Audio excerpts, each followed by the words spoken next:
So the mic's on, right? Mic's on. Let's get a test.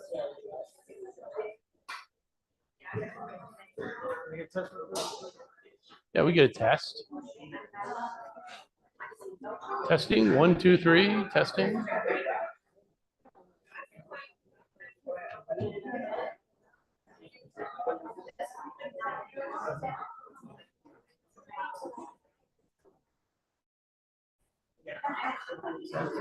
Try again.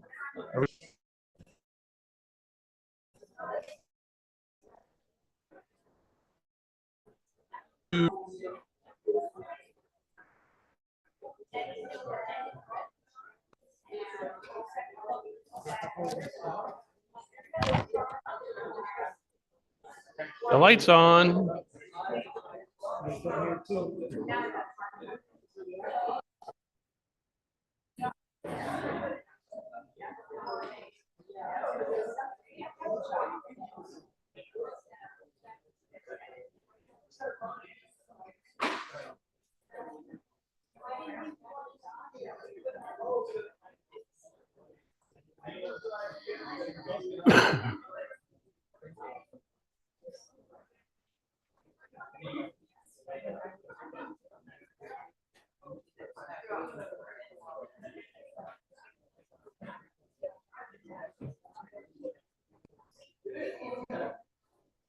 Test. 1, 2, 3, 4, 5, 6, 7, 8, 9, 10. I need you to tell Hey, me Ken. what this is. It's an Ipamea. It's small. Looks like it's Ipamea triloba. Has a purple long flower on it. They're not very wide. They're like that. Yeah. It's Ipamea triloba. Native? I don't think so. You'd have to look it up. I don't think it's native. Okay.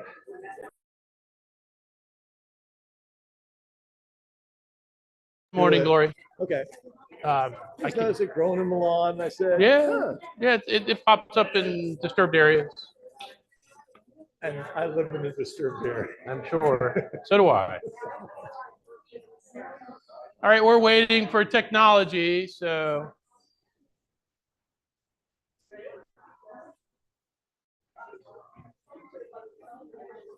It's a good trial run for next month.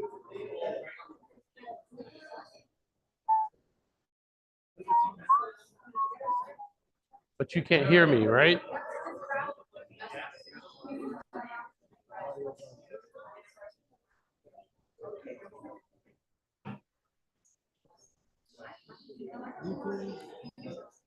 Can we turn it off and on again? Yeah, sure.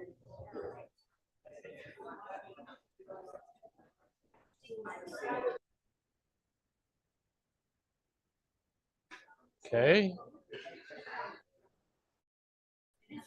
1, 2, 3. 1, 2, 3.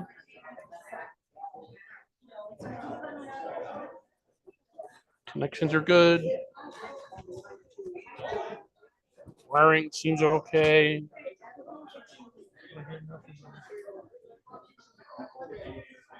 Assuming the batteries are okay. Lights on. Yeah, as long as it's ambushed.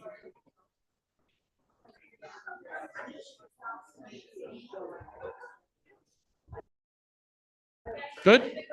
You can hear me? Connections are good, batteries okay. Everything seems okay. But the issue is Delayed? there's like 10 seconds. Okay, so you heard it, but there's a delay. Okay. All right, let's get cracking. Find a seat. Finish putting your lucky tickets in. Make sure you keep the identical ticket with your tickets.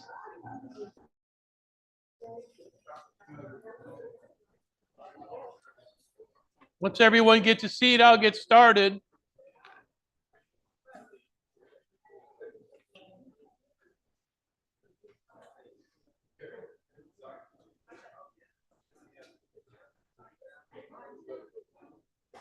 You can also place tickets in it after the talk. You may want to reserve some because I might, highlight something, All right, everyone get their last goodies.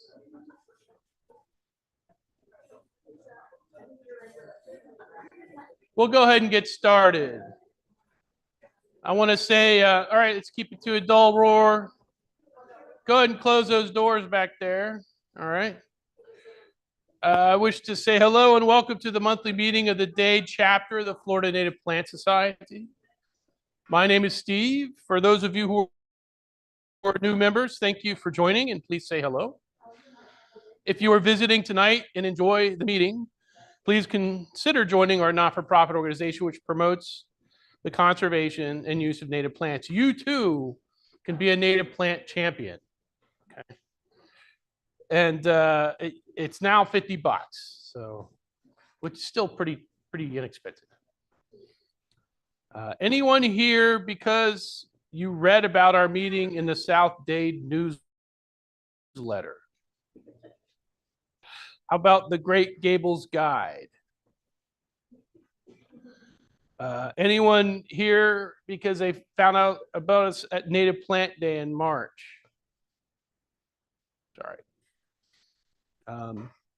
I wish to let everyone know that even though we do plants, we like all of God's creatures, and we're at peak migration right now.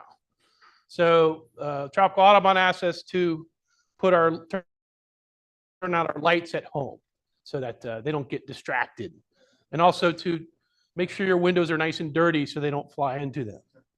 Yeah. So your husbands get another week off, a couple weeks before you got to clean the windows. Here I got some fun trivia to kick things off. Okay, I got my someone gave me this almanac of botanical trivia. All right, it's April, so this is all the stuff that happened throughout the year, and you all know what the last Friday was, right? No, not Earth Day. It's Arbor Day, right? National Arbor Day. Yeah, Florida Arbor Day is in October or something. No, it's in the winter, January. October is our native plant month or something. How many of you planted a tree on Arbor Day? Wow, a couple people. That's good. That's good. How many of you hugged a tree on Arbor Day? Just a few of you.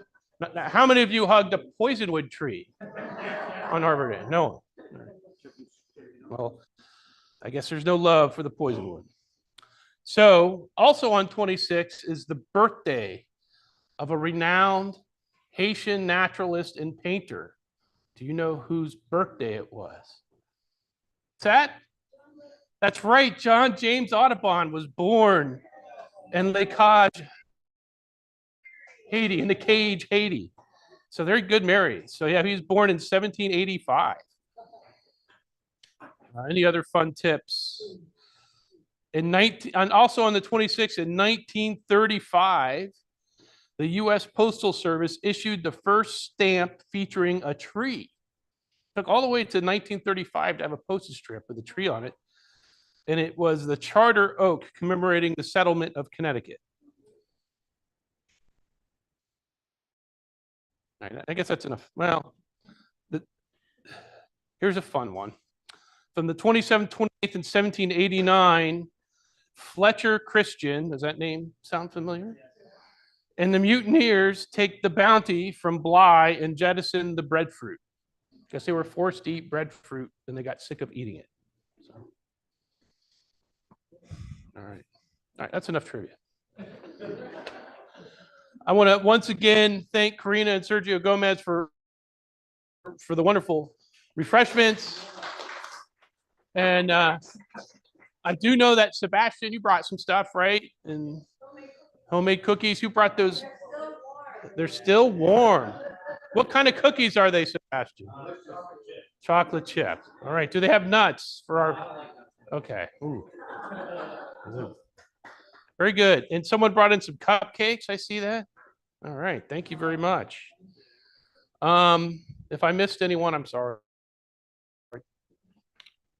I also want to mention that there used to be a tip jar there. It's still there.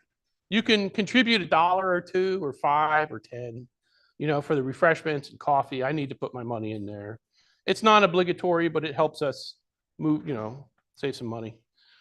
You could also, if you bring stuff in, you can just let Susan know like how much it was worth or how much it cost you within reason, no $100 cookies, Sebastian.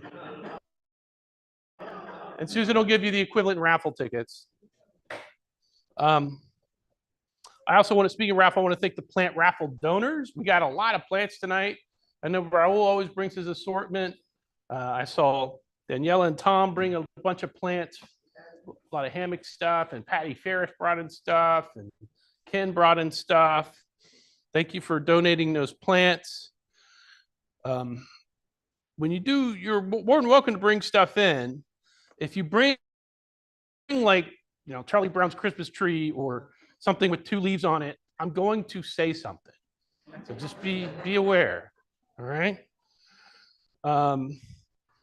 Also, try to label your plants. Even if you don't know what it is, put a blank label on there.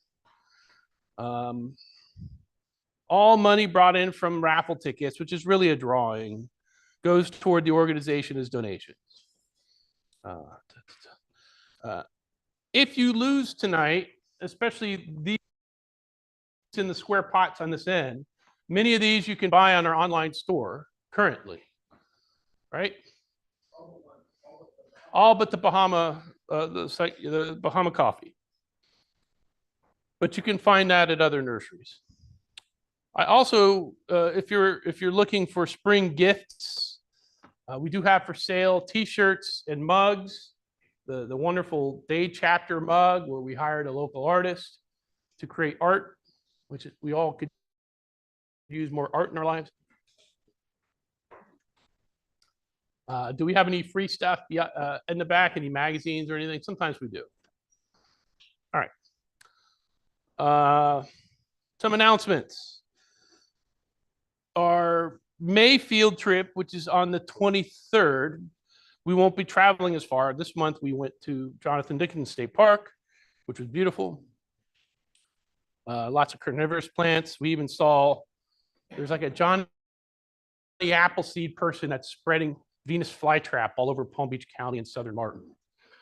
So we found Venus flytrap in blue. George found it, but I mean, you couldn't miss it. There's a bunch of it there.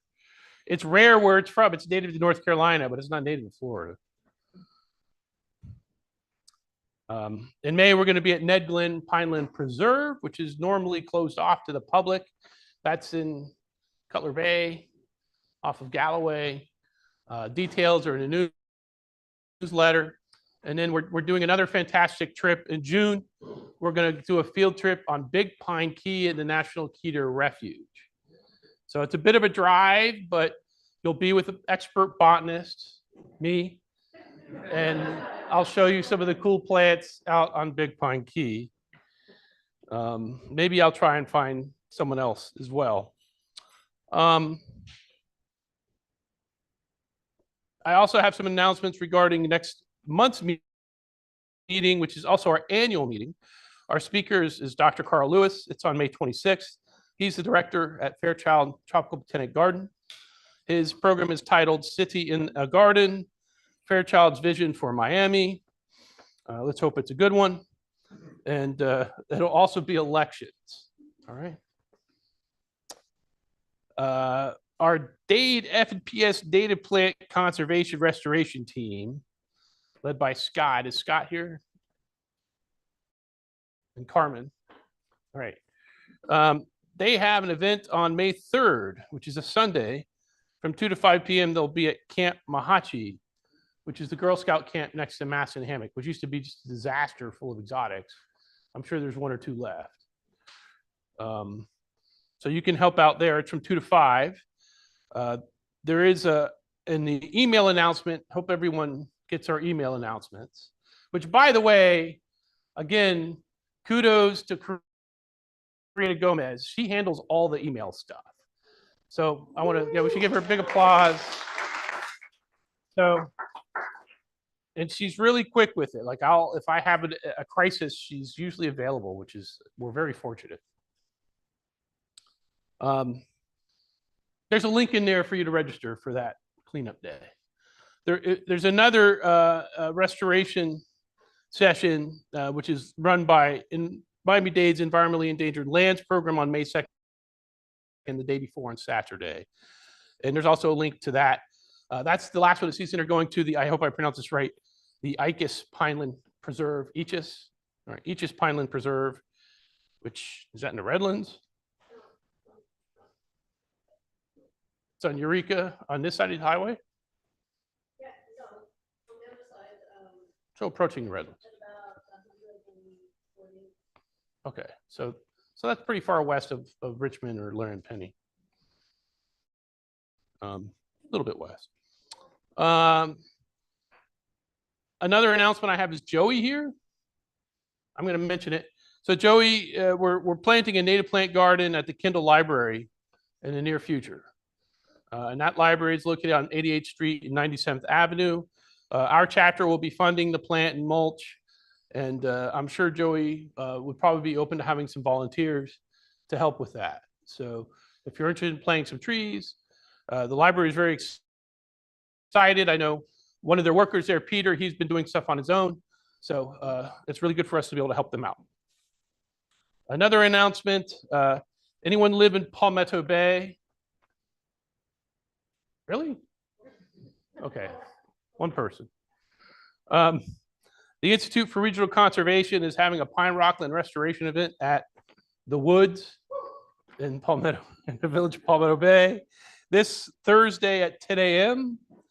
It is my understanding that it's not obligatory, but if you want to see the restoration process, you can see it. If you want to help, they might give you some gloves.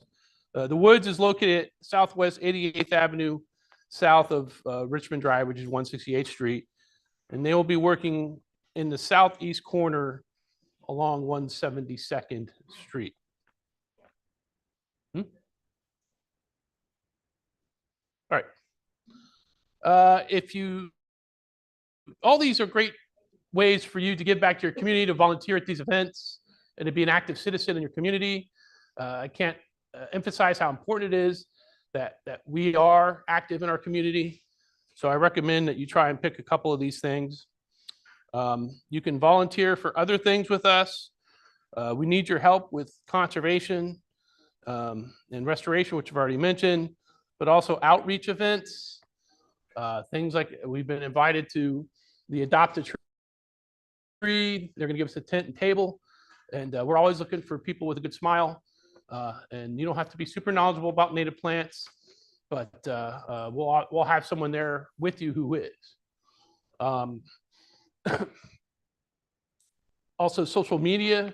You can see Karina about that. She's our communications chair, but she's also in charge of social media. So if you have an Instagram and you like using it, consider maybe helping us with our own Instagram. I know you probably forward our stuff and all that good stuff. Same thing with Facebook. And what's that?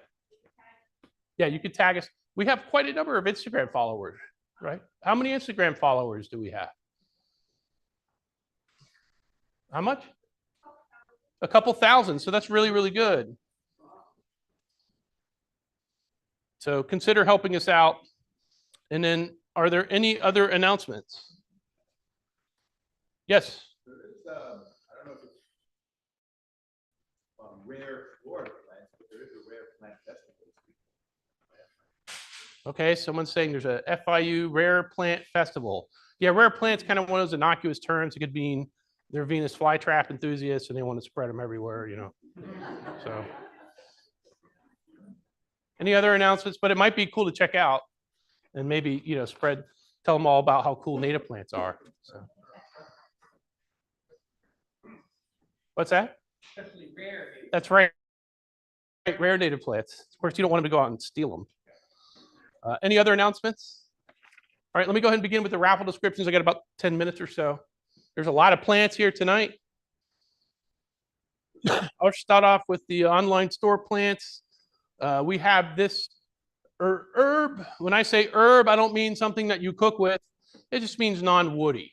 Okay, so something that's herbaceous or herbaceous generally doesn't get woody like a tree or a bush. This is marsh fleabane, which is Pluchia or Pluchia odorata. The leaves are very aromatic. There might be some cultures that actually might use this as an herb. I don't know of any uses for it, but this has real pretty pink, whitish pink flowers. It's great for pollinators. It's in the sunflower family, and it gets to be about maybe 2 feet tall tops, and it will spread a bit by seed in your yard.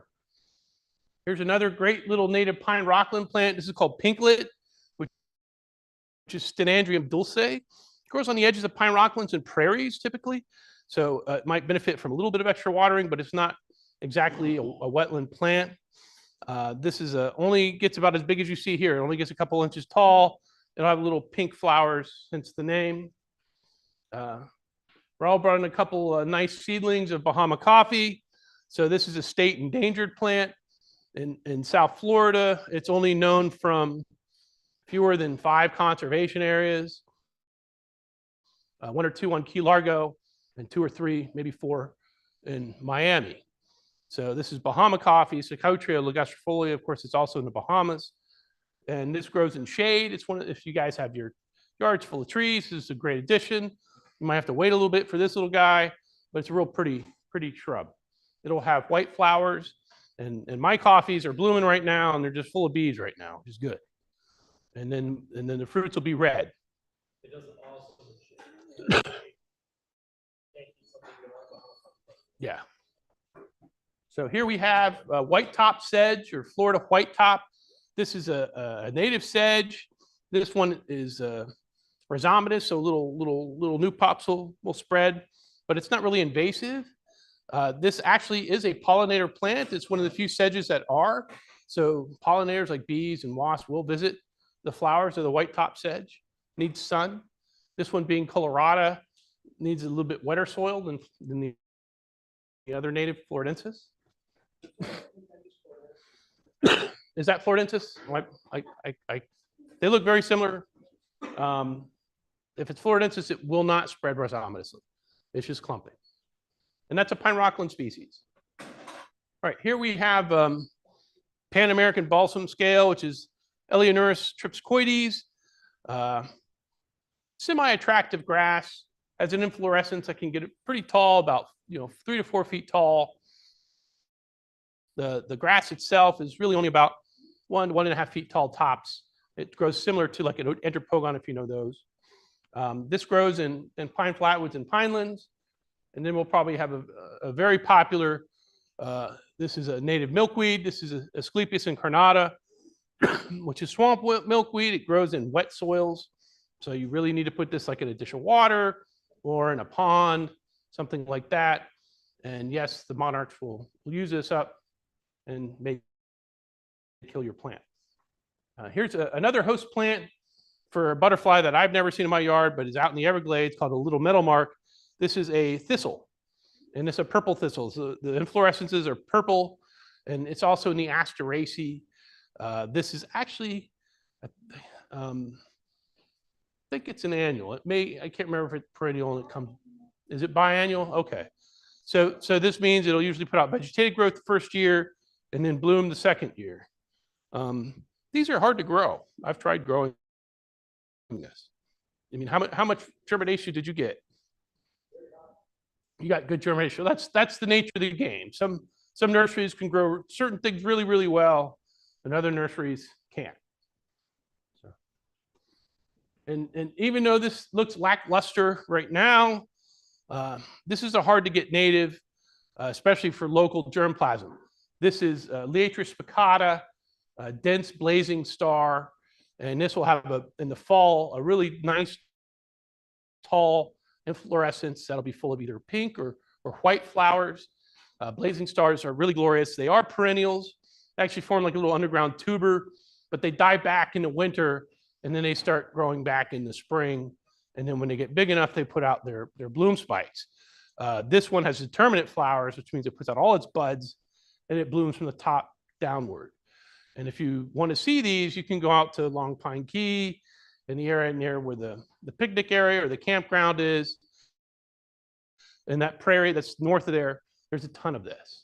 So this one is a little bit less common along the rock ridge in our area. It's spicata, but the species grows pretty far north. And usually the ones you would buy like from a florist are usually spicata, but they're a much bigger one. Form. And Jeff donated this lignum vitae here.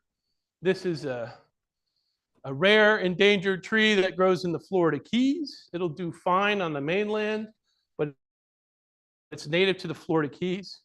And this was heavily logged over time. So there are very few large trees left in the Keys. There's a few islands where you can see them, including Lignum vitae Key. So this is in the Zygophyllaceae. This has purple flowers typically. It'll bloom a couple times a year. It's a great small tree for your yard. It's very slow growing. Yeah. I mean, you can push it by planting trees around it because it competes more in that way, and then just cut the trees down and leave your lignum vitae. I don't know if Jeff approves that method.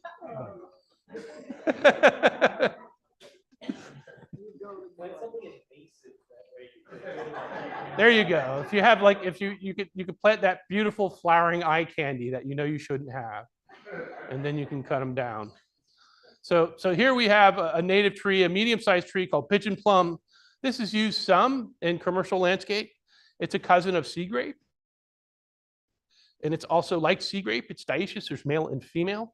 And of course, the females are gonna have the fruits. The fruits are edible. They're not awesome, but they're not gonna kill you. This is Coccoloba diversifolia. When it gets bigger, the leaves tend to get smaller, hence the name diversifolia. And that's a nice medium-sized tree. In my yard, this species is very columnar, which is nice. So it'll grow really, really tall, but stay relatively narrow. Here we have another nice shrub. This is a native shrub. And in Florida, it's only found in southern Dade County. This is Coanophyllon villosum, which is, it's a common name. Something thoroughwort. Florida shrub thoroughwort, just rolls off the tongue. They really should change the common name to something more saleable. Karina sent me a nice photo of the one she's very happy with, and she says it's full of pollinators. So butterflies and bees and all kinds of cool stuff. Again, it's in the Asteraceae. It's a woody shrub, which there's not a lot of aster shrubs. This is one of them, especially in South Florida. And this grows like in the Redland area. I don't even think it's on Long Pine Key. It's like only in the Redlands. Here's a book. I don't know anything about it. I don't think it's got any nudie pictures in it, but I didn't check. Called Travels on the Green Highway. Here's one of my favorite grasses is basket grass. And this is Oplismonus hortellus. So if you have a real shady yard and you want grass, this grows in the mulch and on the leaves. Easily. And it kind of dies back in the winter unless you water it. But it will come back if you don't do those things. It's not going to be like lawn. You can't have your dogs run all over it. They'll destroy it. But this is a real nice native grass. It looks like bamboo growing along the ground. It's called basket grass. I'm running out of time, guys. So I'm going to just highlight some of the other things. I've never seen one so tall. Here's Acalypha chimidrifolia, which is bastard copperleaf, another horrible name. But this is a pine rockland species, usually grows along the ground. And this persists in lawn pretty well. In fact, mine moved out of my pineland and into my lawn. So that's the way it goes. Here we have the true South Florida germplasm for the tick seed. This is Coreopsis leavenworthii. This is an annual. It's our state wildflower. We have a huge assortment of blue curls in the mint family, Trichostoma dichotoma. This is another herbaceous plant that has little blue flowers. And most mint members are bee specialists. Move right along. There's some more hammock species. Here's a pineland species and coastal species called Walter's ground cherry. This has an edible fruit.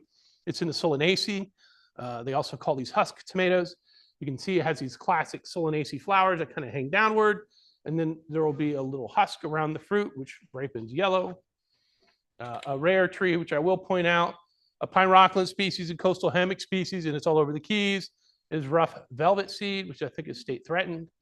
And this is in the Rubiaceae, which is a coffee family, has white flowers with red fruit. Too many plants. Another unusual plant you won't find many places are rabbit bells. This is a Crotalaria rotundifolia. It's a host plant for a real pretty diurnal moth called a rattlebox moth that's kind of pink and gray. We also have an endangered vine that grows in pine rocklands.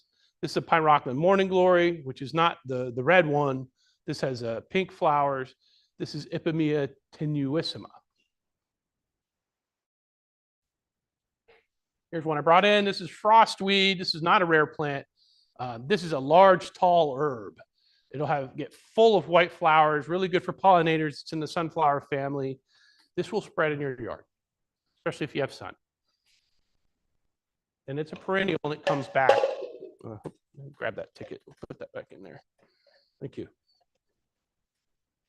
We have another rare plant. This is Ageratum meridimum, Keys ageratum. This is grows in shady areas in the Florida Keys. It's state endangered. So if you want flowers in semi-shade, this is a good choice. And then I'll stop with this. This is a Phyllis cadrifolia, which is now Lippius cadrifolia, which is southern fog fruit. It's a state-threatened subshrub herb that grows in wetlands, but you could grow it in your soils. This has wonderful flowers that will attract bees. It's in the same family as Lantana and the Verbenaceae. Right, that's enough for that.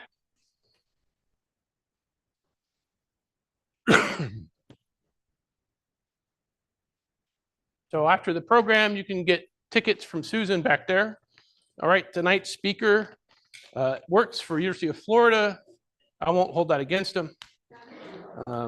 Being a University of Miami alumnus, although I'm not really proud of that anymore. He's going to talk to us about natives. And Jeff Wasielewski is a horticulturalist, educator, dog lover. I can identify with that. Proud dad. Jeff strives to educate tropical fruit growers on how to implement sound, sustainable, research-based horticultural practices. He is thankful to be an extension agent and to be able to share his 30 years of horticultural experience through classes, workshops, and publications and blogs.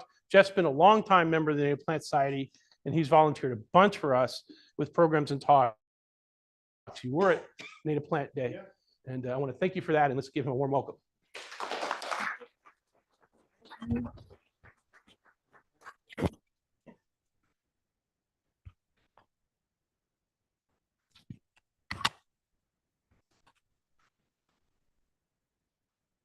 Okay, got the IT. Hello, everybody. I'm Jeff Wasielewski. I'm glad to be here. I'm not only a speaker, I'm also a member. I'm very proud about that. It's been a long time. I gave probably the first talk that I really felt good about, probably 30 years ago at Corbin A at Fairchild to the Native Plant Society, just about South Florida horticulture. I got some laughs. I was like, yeah, this is it. I'm going to do this forever. So here I am, still doing it, getting paid now. Okay. So hedges on the edges, native plants that get the job done. So we see a lot of hedges all over the place. And I've been taking pictures of hedges for 10 years, waiting for this moment. Because I was like, why am I taking, I don't have anything. I work with tropical fruit. I'm never going to be able to give this talk. But here I am. I was able to do it. So I'm super happy.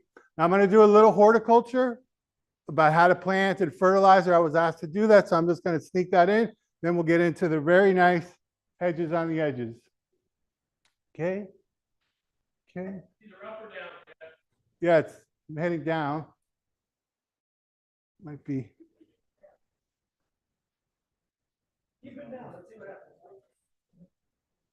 Maybe I shut it off.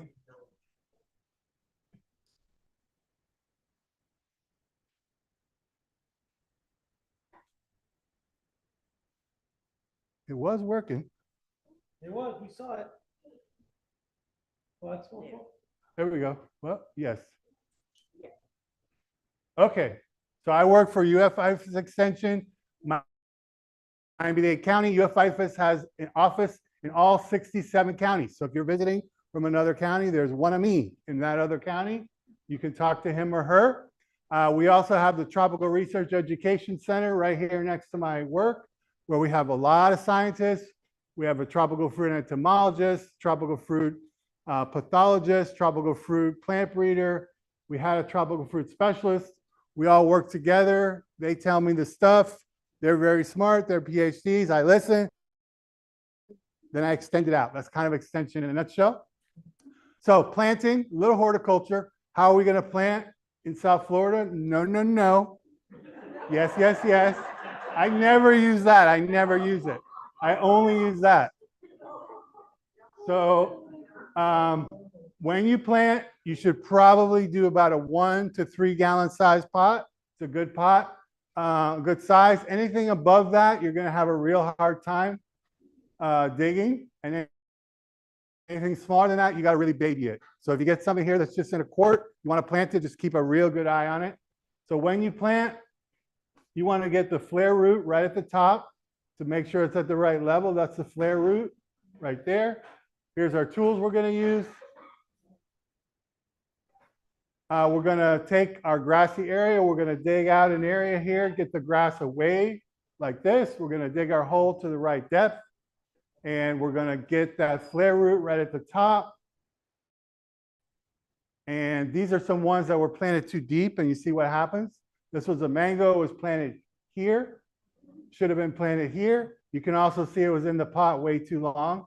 That's a 3 gallon size pot. You can see the roots wrapping around. This was a mango. I dug down and down and down. I never found the flare root. There's my hand pruners. So it's very important to get at the right level. You get one chance at that. So here we are checking the level on the left. Then on the right, we take it out of the pot. And you notice when I dug the hole, I kept all the dirt around the hole. Don't throw it over here because it's going to be really hard to get it back into the hole. Anything that comes out of here, make sure that little bit of soil that's left in there gets in the hole because there's often slow release fertilizer in there. Then you can kind of tickle this a little bit to get the roots broken up. Then backfill all the soil, make sure it's at the right level. And then you usually have something holding it to a bamboo stake. This is going to eventually get too tight and it's going to bind, but you do want to have something holding it. So I take that off like this, and then I just use some loose tree tape like that or flagging tape. That way it can still stay up and it can still move and get stronger, but it's not going to bind. Of course, we need to water. Always water your new plants, especially this time of year. You might ask the question, well, when's the right time to plant? And people will say, oh, wait till the rainy season, because that's the best time. But if you have one of these now, the time to plant is now, like tomorrow, plant that. Because it's going to be easier to water and keep it going in the ground than it would be in a pot. So do that. So we water it, then we're going to put some mulch. I use about a wheelbarrow full of tree trimmer mulch per tree. Like that. You want to make a circle, pull the mulch away from the trunk. So you have a nice donut. Then if you have a weed whacker guy around somewhere, I like to put one of these. We definitely have that at work. I have one at home. It's me. So then we have all this there. It's pretty well nice and protected. Now we just need to make sure that's going to stay watered. The other thing you might want to do is make a map of what you have or just write it down because it's very easy to forget what you have. Super easy. When you have all this stuff and you start planting, better write it down. Fertilizer, just so you know, when you read a label, the 3 numbers, 839, are nitrogen, phosphorus, potassium, NPK. Nitrogen makes things green and grow. K is for flowers and fruit. P is for roots and shoots. So phosphorus, roots and shoots. Potassium is flowers and fruit. So for me, with fruit trees, I like that last number to be big. But for you with native plants, you can go with a 666, a 12, 12, 12, even a palm special. Even this would be good. You just want to kind of have something balanced because you do want that nitrogen to get it green and growing. And the good thing we know about native plants is you usually don't need any fertilizer at all, right? Okay, so don't do this. Don't do that. This was our weed whacker guy, same guy at work. Don't do that. This is a pigeon plum, like Steve mentioned. This is what the clumping will do, is it will kill whatever's underneath it. So what you want to do is put it out here in the drip line like that. And you want to throw it and spread it.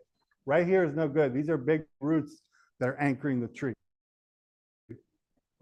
Okay, now to the good stuff, the plants. Okay, so you guys love natives. Here's two of the biggest natives there are, right? There's no two bigger natives than this. So what should we do? Let's plant them right next to each other. I had to take this picture. This is in my neighborhood. When I walk, I'm like, live oak, royal palm. Live oak, royal palm. So what's like, what were they thinking? Who convinced them that this was a good idea? So the point is, put the right plant in the right place. These are the right plants, right? They're natives. They can be good in certain areas, but they're in the wrong place. All right, so the hedges. We'll do a few of the big ones, like 3, and then we'll get into the natives. Kind of what we're trying to get away from, these big 3. This one is the OG hedge. This was the hedge before ficus hedge, before the clusia. It was this, the Suriname cherry. This one, when I came to Florida in 1978, my parents bought a house. The landscapers put a cherry hedge in front of the house. That was 1978. I was 8, so 7 years later, I'm driving our little bug, our little Volkswagen Bug. And I'm 15, so I'm not allowed to drive. So I'm sneaking it out with my friend Joe. I'm driving, and I come into the driveway like super fast. I hit the house. The front gets crumpled in, and then Joe jumps out and he like pulls on the hedge. And he's pulling on the hedge and he gets it looking good. He's like, "Look, the hedge is good." I'm like, "Joe, look at the car. The car is completely crushed, Joe. Joe." So this was that. So I ripped out those hedges as soon as I could. But the Suriname cherry, it has little gaps. You know, it can be little gaps. It's highly invasive. But it is the old hedge. Here's the fruit that come out. You can eat it. You can see not everybody's eating it because it's hitting the ground. But this will spread everywhere. If you get one of these in your yard, you're going to have 20. And that could stay in the driveway.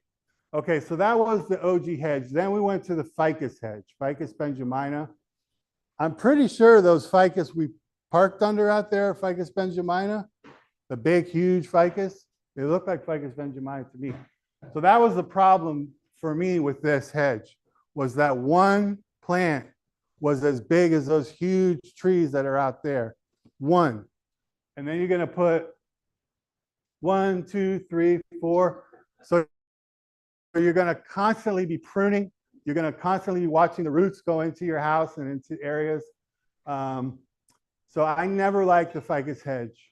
And then the ficus whitefly came and killed all the ficus hedges, or at least made them look really bad. This was the ficus whitefly. I was kind of happy. I didn't want to tell anybody, but I was like, not a bad thing. So look, that's what the ficus whitefly did. If you're a plant, you never want the insect to have your name in its name. Ficus whitefly means you're in trouble. Ficus. Lychee mite, be careful, lychee. So yeah. Okay, so ficus hedge went away. There's still a few around, but it's pretty much gone. Now this is what took its place, the clusia. We have some fans. Clusia is also fast growing. You do have to prune it a lot to keep it how you want it. It doesn't have, to me, I don't hate it as much as I hated the ficus. I don't love it, but I don't hate it. Like I love what I'm gonna show you. But here's one of the problems when you cut it with a hedge trimmer, the leaves are so big and thick that they just kind of rip. So that kind of makes it look ugly. See, these are all rips from the hedge trimmer. So that's a negative. What other negative can we see here? It's like grass, right? It's like St. Augustine grass. It's just green. That's it. It's not going to give you any birds. It's not going to give you any butterflies. It's just going to give you privacy, which is what a lot of people want with their hedge. The other thing is when you put it next to a wooden fence or a wall, it has these roots that will just come out and start attaching. See, it's starting to pull the fence apart. So that's not great. So that's Clusia. All right, now we'll get into the good guys. These are all the replacements for those three that I just showed you. So white stopper, this is the first one that I took a picture of 10 years ago when I was like in the Publix parking lot, and I said, hey, that's a native. That looks good as a hedge. That's doing a good job. So they keep it small, and 10 years later, it looks just like that. It still has no problems. There it is right there. Nice little hedge. You can keep it. I would keep this one smaller, not as a big screen, but I'll show you some good screens later. There's Betsy. You see her a lot. Cocoa plum, red tip cocoa plum. This is a great one too. And this one, this is at Biscayne National Park, this picture. So it can take a lot of salt. And it does have an edible fruit that is pretty good, especially if you've been hiking around, you're really hot, tired. You can get some cocoa plum. So here it is. This is off of Chrome Avenue, doing really well.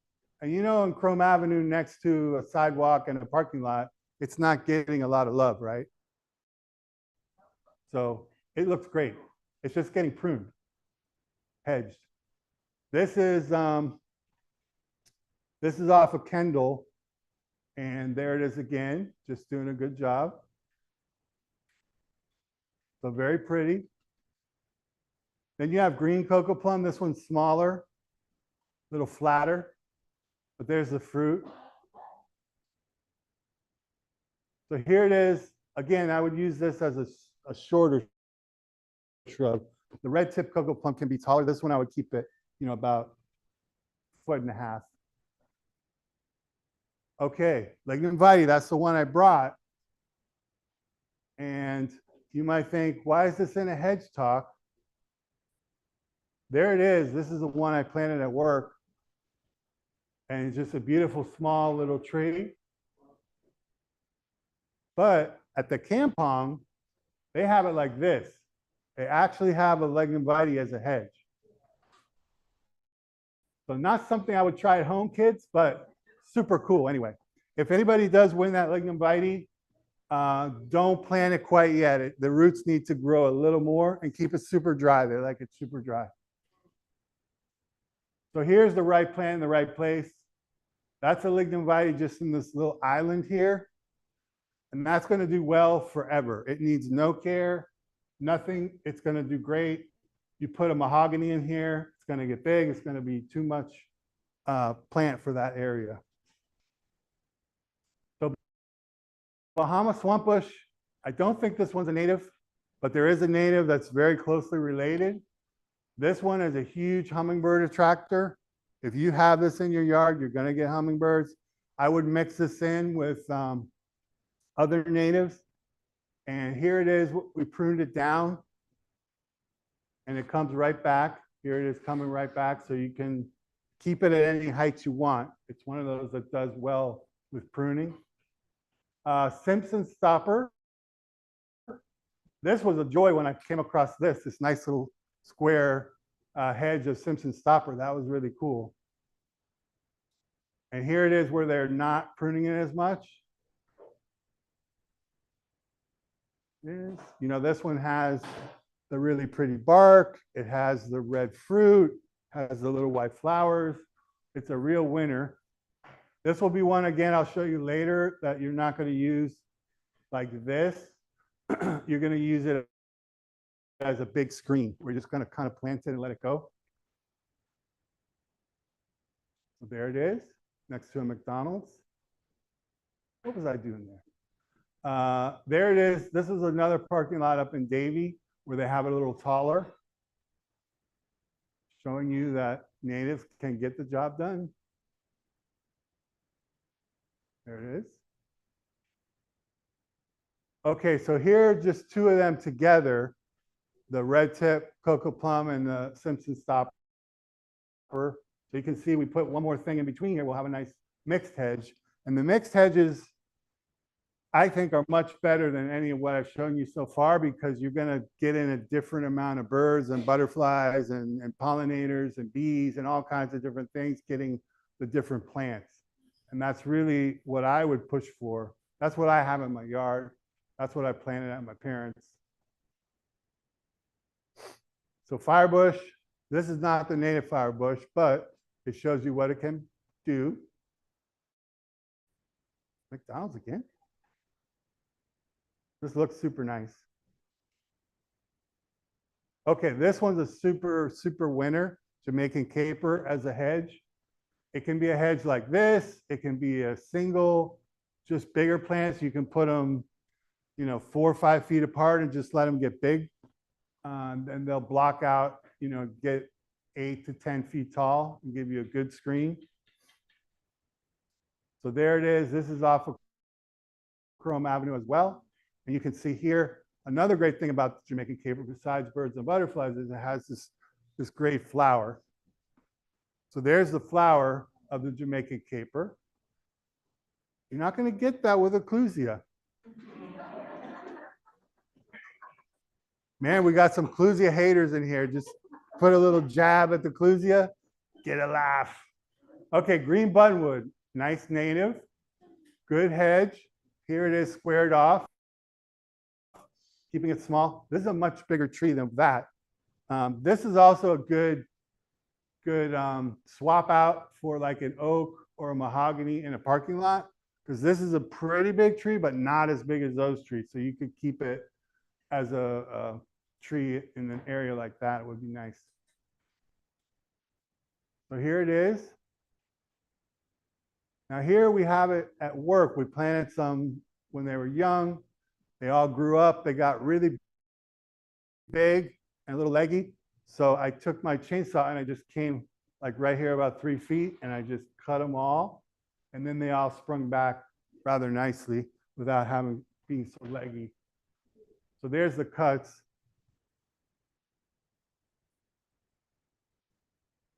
And the regrowth. So this is, a lot of these, you can hit them really hard and they come back really well. That's important, because you don't want one that you're going to cut on and then it's going to get sickly. So there's a cut and the regrowth.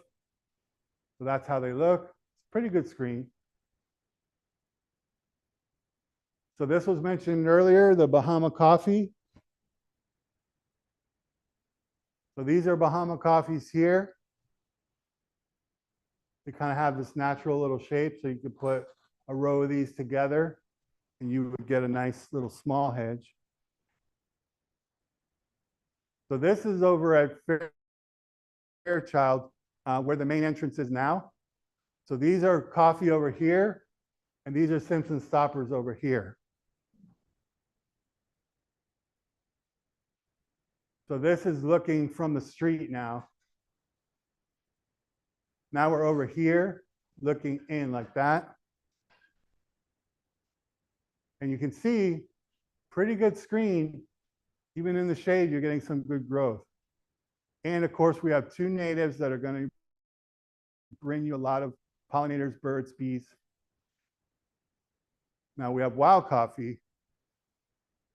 So I did talk about the cherry hedge and how if you have one, you get 40. If this wasn't a native, how much would we hate it? if this wasn't a native, we'd be like, oh my God, it's everywhere. But now it's like, oh, it's coffee, it's everywhere. So this one will spread. If you have one, you'll have 20 real quick. But it's good. It doesn't grow that fast. So it's a nice addition. And it has these nice little red fruit for the birds. And that is why it moves around so well. So here it is. They're easier to pull up than a straight edge. Yeah, that's true. I have both. I don't usually pull those up though. But yeah, you're right. So the Lukunti, and then here's the wild coffee here. Nice little block. White ironwood. Good look. Here it is right here. You can see it's blocking that area. Now here, West Indian cherry. This is a huge guy. That's all one tree there. But if you wanted some real privacy, you could put a bunch of those in a row and you would get real privacy. Because this is probably 8 feet. So this is probably 22. I just throw out numbers. You guys, yeah, that's about 22. He's right. Okay, here's a mix. This is at work as well. Spanish stopper. Well, these are all Spanish stoppers. This is a real nice one. And I've been seeing these planted more and more by the county. They're just kind of sticking them in between palms and things, but they are planting them. And I even saw a sign at a nursery that just said Spanish stopper. That was all it said. So I'm like, oh, it's pretty popular. So that's a nice one. That one, this is probably 12 feet right here. Locust berry, this is down the road from here, another native. This one has really nice flowers, really nice little fruit. There's the locust berry in the foreground here, and then the green buttonwood. And you see what I see is perfect blockage of the neighbor, which is what we want with our hedges for the most part.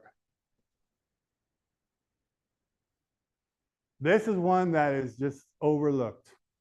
This is one that's great. I love it, but it's overlooked. It's Florida boxwood. And this one, that one right there is right in front of the office at work. And that one's about 5 feet. I just pruned it to keep it about that same size, because if you let it go, it'll get bigger. Here's the pruning I did. I didn't go through and just shear it. I went in and just did some cuts, some selective pruning, just went here, here, and there, like this. And then it regrows and fills in that area. So it takes really well the pruning. It's a gray hedge plant. It's got small leaves. There's the cut, there's the regrowth. There's another one that's on the other side. This one's at my house. See, it's taller. But that's a good, look at that. That's a perfect block. I don't like my neighbors. I do. Okay, so here in the foreground, we have the Florida boxwood, and then we have the lignum vitae for size. Lignum vitae is just beautiful. This one has not really grown since we planted it, which is fine. That's what it should be doing there. I have found, though, that once you get a 1 gallon growing a little bit and you get in the ground, it will grow quick for a little bit. And then once it gets up big, then it just stops. So don't give up hope on that lignum vitae. And then it has fruit. Okay, so here, again, is the Florida boxwood. This is the front of my house. There's 2 of them, one here, one there. So here's the roof of the house. And you see they go almost to the roof, and they're together, and they're blocking the house. They're blocking the windows, so you don't get a lot of sun in there. You don't get a lot of nosy neighbors. So it's a great plant. So here's my friend Frank's house. And Frank is a big Clusia guy now. So you can see he's come all the way around here to here with his Clusia. The only thing that survived is the Florida boxwood. That he's like, okay, that one's okay. I'm going to leave that. And he told me, he said, I wish I would have planted all Florida boxwood at the beginning, because then it would just be like that. I mean, you don't really have to prune this, but it's doing what this does. But this grows so quickly that if you don't prune it, it's going to be a 30-foot tree. Okay. So this is my yard, and this is showing you just kind of the screening. So we're just going to go like this and turn like that and look at the yard and see the nice screening that you get from all these different natives. At the end, there's a super exotic, so don't look at that. Don't look at that. I'm having trouble with it.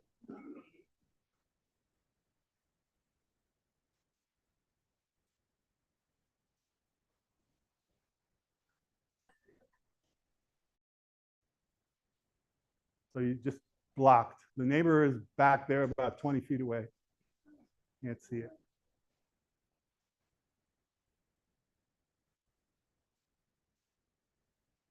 This shows you what you can do. Don't look at these. Don't look at that. Don't go to flower. Don't go to flower.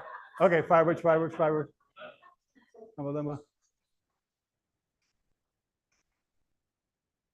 Okay, so that shows you we took a whole 200-degree turn and we saw nothing but green. So you can do that with your hedges on the edges. So here's a group, right? Here's a group, a Florida boxwood, a Jamaica cape. Oh, these are ones that I think were really good as a mixed hedge. Florida boxwood, Jamaica caper, Simpson stopper, Spanish stopper, and firebush. You can put those 5 together. I think they're really good. I wouldn't do like 3 and 4. I would just like mix it up, and I wouldn't do it in a straight line. Like if this is your fence here, then I would come all the way over here. I would put some there, and then in between on a triangle, I would put some there to get nice layers.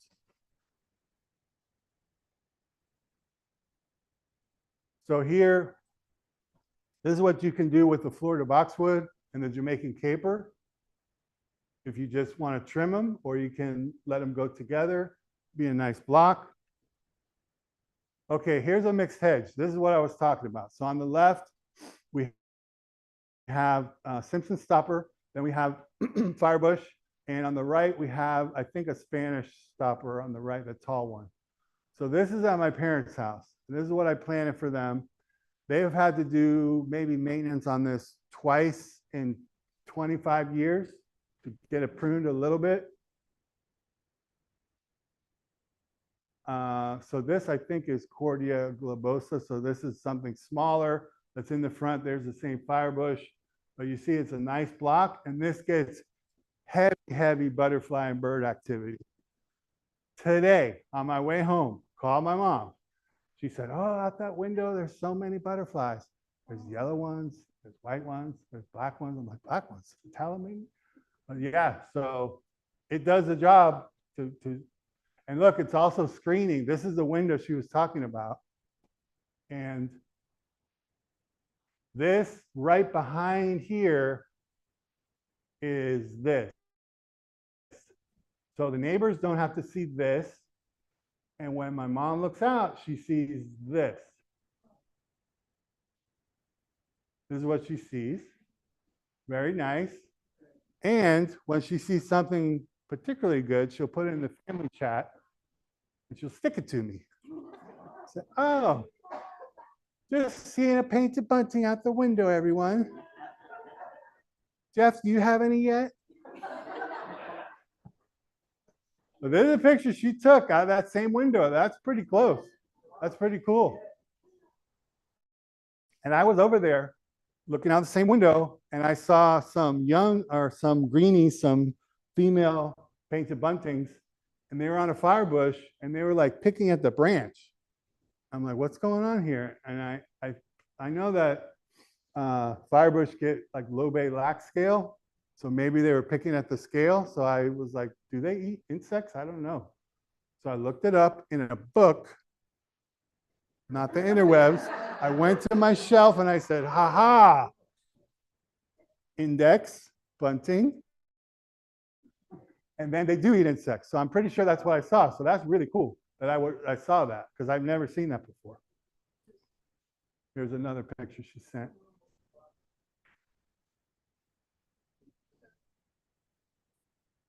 So these are ones I think are great. If you're gonna start a hedge now, start thinking about these 5, mix them up, get them together. If you want just a solid hedge of one thing, I would go Florida boxwood or Jamaican caper.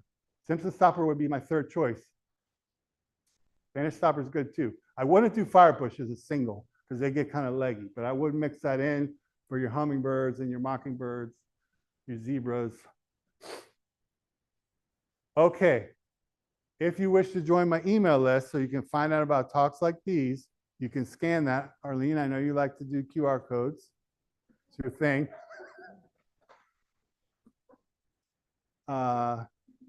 So I'll take questions if you like. I want to thank you guys for having me. Any questions? Questions? Yes, ma'am. What time of the year do you prefer? Good question. Her question is, what time of the year do you prune? So for fruiting trees and flowering trees, you prune right after they flower or right after they fruit. But for these, you can prune whenever. Typically, you don't prune going into the winter because you don't want that new growth to get zapped, which is never a problem, except this winter, that would have been a problem. So just about any time is good, but I would say not November, December, but after that, you're okay.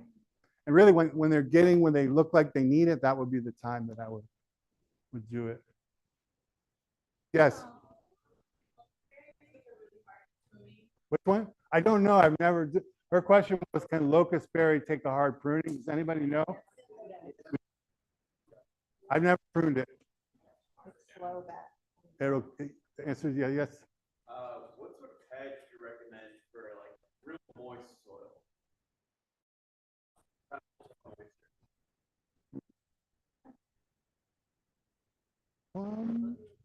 Cocoa palm.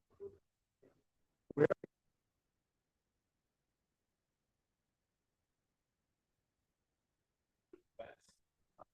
And it's a little bit below a road nearby, so he wants to make sure that these dogs aren't running through the fence anymore. So he's looking for a hedge to kind of block up the edges.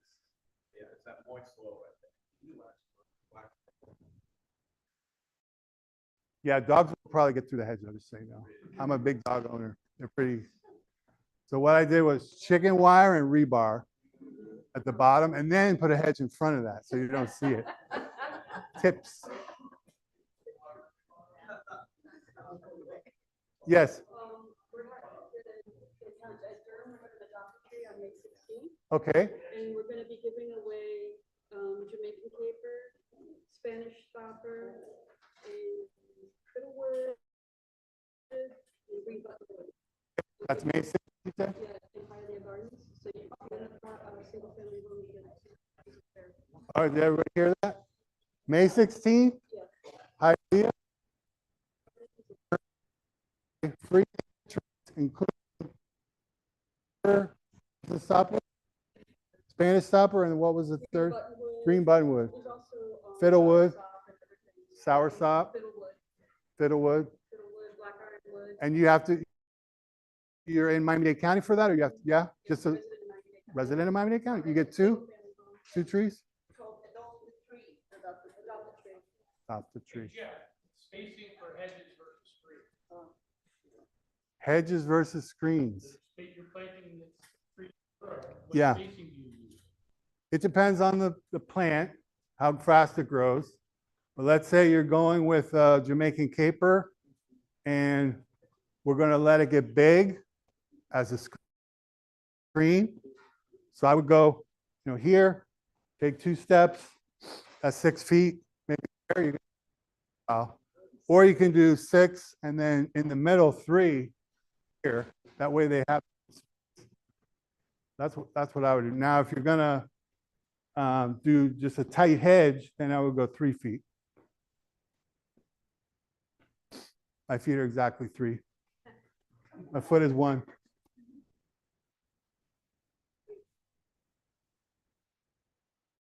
Yes. I have two things. One, Joyce Gann, who was probably never heard of him, but she's the mother of our chapter. I think her son lived by me.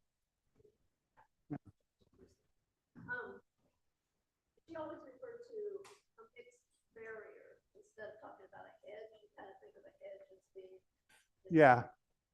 pruned off or something. So Mhm. I've always liked that. image in Yeah, mind. that's what I was showing at the end. Barrier within a Yeah. hedge. Anyway, that's kind of. The other thing is, I'm thinking of Lucia hedge is not Lucia, Hmm. but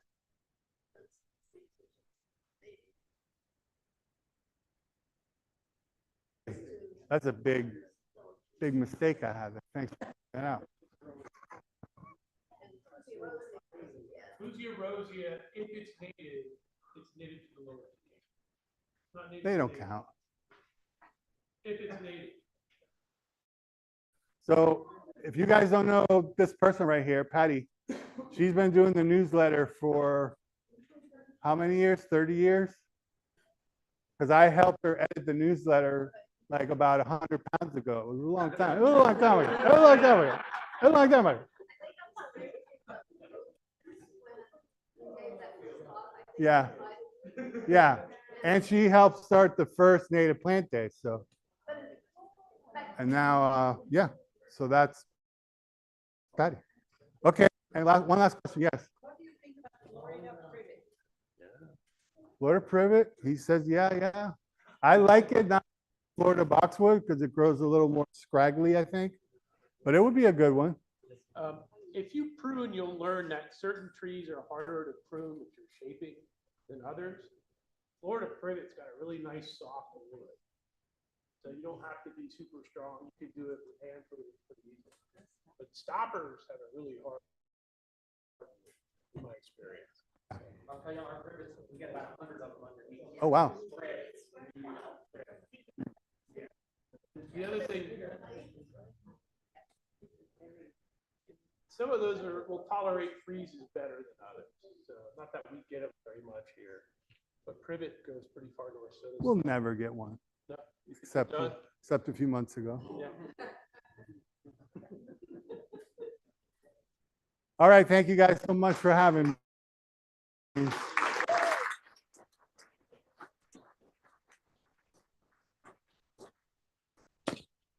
Thanks. All right, so you can still buy raffle tickets. Susan's holding them up in the back. There's lots of food. Go get one of those cookies. They're pretty big. Sergio, how do I stop this thing? We'll start the raffle. We got time in about 10 minutes.